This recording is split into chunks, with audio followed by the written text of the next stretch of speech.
अच्छा जी, आपने Amazon wholesale का नाम सुना होगा। लेट्स टॉक अबाउट कि इनवॉइस क्या होती है जो अमेज़न माँगता है और कौन-सी इनवॉइस अमेज़न एक्सेप्ट करेगा और कौन-सी नहीं करेगा। तो जो लोग ऑनलाइन आर्बिट्राज, रिटेल आर्बिट्राज के मॉडल पे काम करते हैं, उनको थोड़ी-सी इस चीज़ का ख़्याल रखना ज़रूरी है कि अगर अमेज़न उनसे किसी भी वक़्त किसी वॉयलेशन की वज़ह से इनवॉइस माँगता है, तो किस किस्म की इनवॉइस अमेज़न एक्सेप्ट करेगा।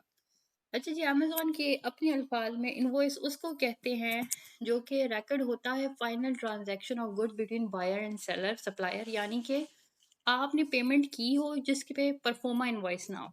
यानी परफॉर्मा इनवॉइस भी वो होती है जिसमें आपने बताया होता है कि मैं ये चीज़ खरीदना चाहता हूँ। फाइनल इनवॉइस वो होती है जिसमें पेमेंट भी हुई हुई होती है, तो वो होनी चाहिए पहला point. It is issued directly by supplier and shows an itemized list of goods received and the terms of sales for a completed transaction। तो ये सारी इंफॉर्मेशन इनवॉइस में होती है। अच्छा जी, अमेजोन को इनवॉइस क्यों चाहिए होती है? इनवॉइस जो है to address many of Amazon policy violations, you must admit copies of invoices from your supplier.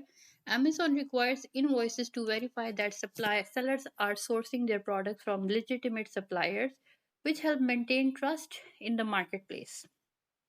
Clear invoice documentation helps prevent listing removals, supports account health and speeds up appeal resolution। तो इसलिए जो है Amazon को invoices की ज़रूरत होती है। अच्छा जी, इनवॉइस के अंदर क्या क्या होना चाहिए? Contact information of your supplier including a name, phone number, address and website. We won't share this information with our retail team और अदर अमेजोन सेलर्स। ठीक है, और क्या होना चाहिए?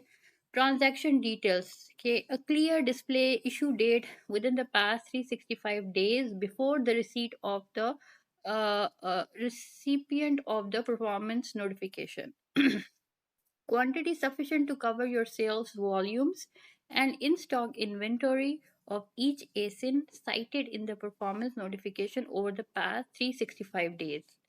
Sales record of each of the ASIN associated with the policy। ठीक है, ये सारी डिटेल यानी कि 365 डेज के जो चीज़ें हैं वो सारी क्वांटिटी जो आपके आपके सेल्स में अगर मिसाल के तौर पर 60 यूनिट सेल हुए हैं तो इनवॉइस में 30 यूनिट्स ना हो, इनवॉइस में भी 60 यूनिट्स नज़र आने चाहिए, तो यानी कि डिस्क्रिपेंसी ना हो।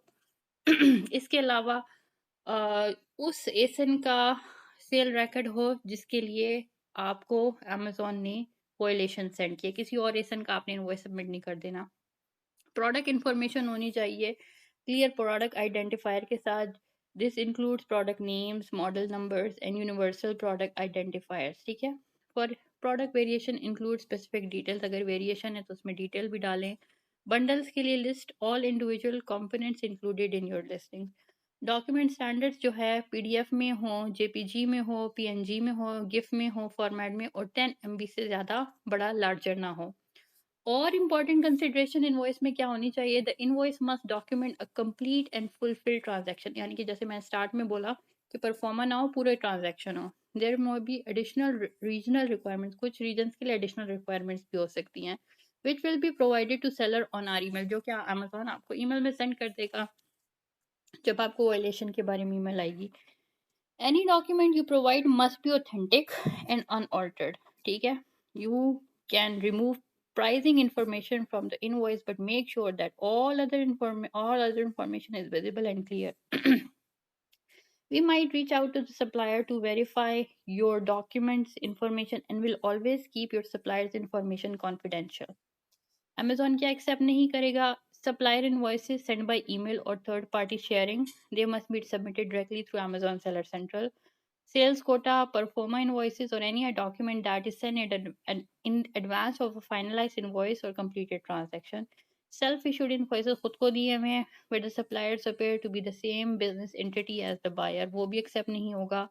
Invoices that have been digitally manipulated और आर इन एडिटेबल फॉर्मेट, अगर कोई आपने सॉफ्टवेयर यूज़ करके इनवॉइस बनाई है फेक, या कोई आपने जो है एडिटेबल फॉर्मेट के थ्रू बनाई है, या वर्ड में है या एक्सेल में है, वो भी एक्सेप्ट नहीं करेगा। Invoices that are illegible, low resolution, show inconsistent information और आर मिसिंग रिक्वायर्ड, इनमें से कुछ भी होगा वो भी अमेजोन एक्सेप्ट नहीं करेगा।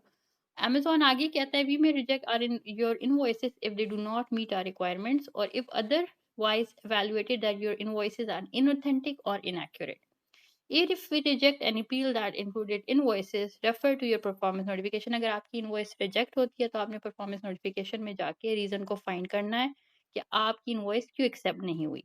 अच्छा जी, अब how to submit an invoice as part of an appeal, ये एक दूसरे दिन के लिए टॉपिक. आज के लिए टॉपिक था हमारा कि इनवॉइस अमेजोन की नज़र में क्या है.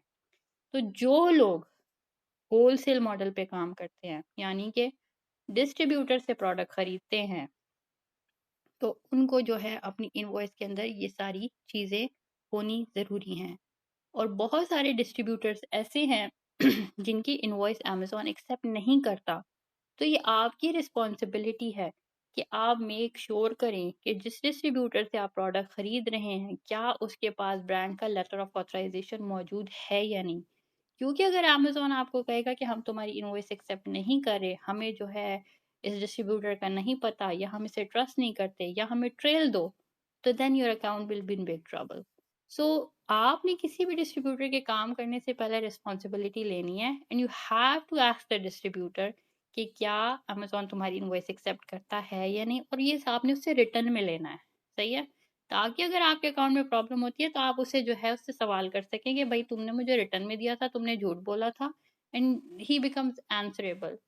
सो this is extremely important information, और I just wanted to share this. अगर आप लोगों को मजीद इनवॉइस के बारे में क्वेश्चन है, या आप चाहते हैं कि मैं इसको मजीद एक्सप्लेन करूँ, तो कमेंट्स में ज़रूर बताइए. I will make another video. I hope this